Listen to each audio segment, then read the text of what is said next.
Josué, chapitre 24. Josué assembla toutes les tribus d'Israël à Sichem, et il convoqua les anciens d'Israël, ses chefs, ses juges et ses officiers. Et ils se présentèrent devant Dieu. Josué dit à tout le peuple, « Ainsi parle l'Éternel, le Dieu d'Israël. Vos pères, Térakh, père d'Abraham et père de Nakhor, habitaient anciennement de l'autre côté du fleuve, et ils servaient d'autres dieux. Je pris votre père Abraham de l'autre côté du fleuve, et je lui fis parcourir tout le pays de Canaan. Je multipliai sa postérité, et je lui donnai Isaac. Je donnai à Isaac Jacob et Ésaü, et je donnai en propriété à Ésaü la montagne de Séhir, mais Jacob et ses fils descendirent en Égypte. J'envoyai Moïse et Aaron, et je frappai l'Égypte par les prodiges que j'opérais au milieu d'elle. Puis je vous en fis sortir. Je fis sortir vos pères de l'Égypte, et vous arrivâtes à la mer. Les Égyptiens poursuivirent vos pères jusqu'à la mer Rouge, avec des chars et des cavaliers. Vos pères crièrent à l'Éternel, et l'Éternel mit des ténèbres entre vous et les Égyptiens, il ramena sur eux la mer, et elle les couvrit.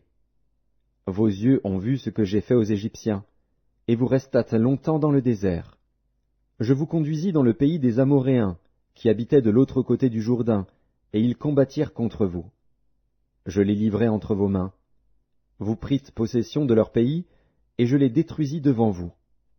Balak, fils de Tsippor, roi de Moab, se leva et combattit Israël. Il fit appeler Balaam, fils de Béor, pour qu'il vous maudît. Mais je ne voulus point écouter Balaam. Il vous bénit, et je vous délivrai de la main de Balak. Vous passâtes le Jourdain, et vous arrivâtes à Jéricho. Les habitants de Jéricho combattirent contre vous, les Amoréens, les Phéréziens, les Cananéens, les Hétiens, les Girgasiens, les Héviens et les Jébusiens. Je les livrai entre vos mains, et j'envoyai devant vous les frelons, qui les chassèrent loin de votre face, comme les 2 rois des Amoréens. Ce ne fut ni par ton épée, ni par ton arc. Je vous donnai un pays que vous n'aviez point cultivé, des villes que vous n'aviez point bâties et que vous habitez, des vignes et des oliviers que vous n'aviez point plantés et qui vous servent de nourriture. Maintenant, craignez l'Éternel, et servez-le avec intégrité et fidélité. Faites disparaître les dieux qu'ont servi vos pères de l'autre côté du fleuve et en Égypte, et servez l'Éternel. Et si vous ne trouvez pas bon de servir l'Éternel, choisissez aujourd'hui qui vous voulez servir, ou les dieux que servaient vos pères au-delà du fleuve, ou les dieux des Amoréens dans le pays desquels vous habitez. Moi et ma maison, nous servirons l'Éternel. Le peuple répondit et dit, Loin de nous la pensée d'abandonner l'Éternel et de servir d'autres dieux, car l'Éternel est notre Dieu, c'est lui qui nous a fait sortir du pays d'Égypte, de la maison de servitude, nous et nos pères. C'est lui qui a opéré sous nos yeux ces grands prodiges, et qui nous a gardés pendant toute la route que nous avons suivie et parmi tous les peuples au milieu desquels nous avons passé. Il a chassé devant nous tous les peuples, et les Amoréens qui habitaient ce pays. Nous aussi, nous servirons l'Éternel, car il est notre Dieu. Josué dit au peuple, Vous n'aurez pas la force de servir l'Éternel, car c'est un Dieu saint, c'est un Dieu jaloux.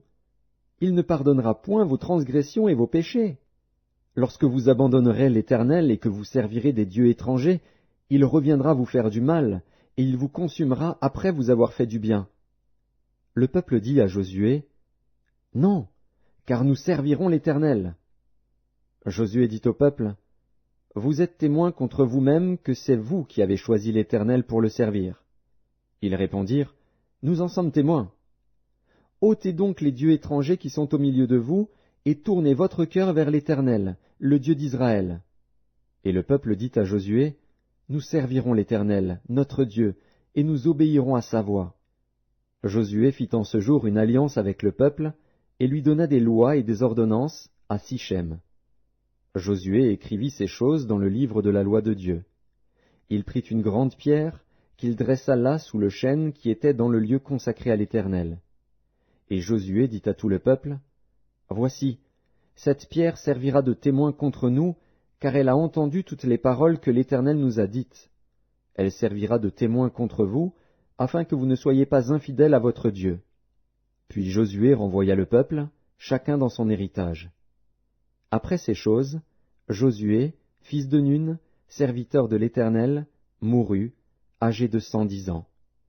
On l'ensevelit dans le territoire qu'il avait eu en partage, à Timnath-Sérak, dans la montagne d'Éphraïm, au nord de la montagne de Gaash. Israël servit l'Éternel pendant toute la vie de Josué, et pendant toute la vie des anciens qui survécurent à Josué et qui connaissaient tout ce que l'Éternel avait fait en faveur d'Israël. Les os de Joseph, que les enfants d'Israël avaient rapportés d'Égypte, furent enterrés à Sichem, dans la portion du champ que Jacob avait acheté des fils de Hamor, père de Sichem, pour 100 késitas, et qui appartint à l'héritage des fils de Joseph.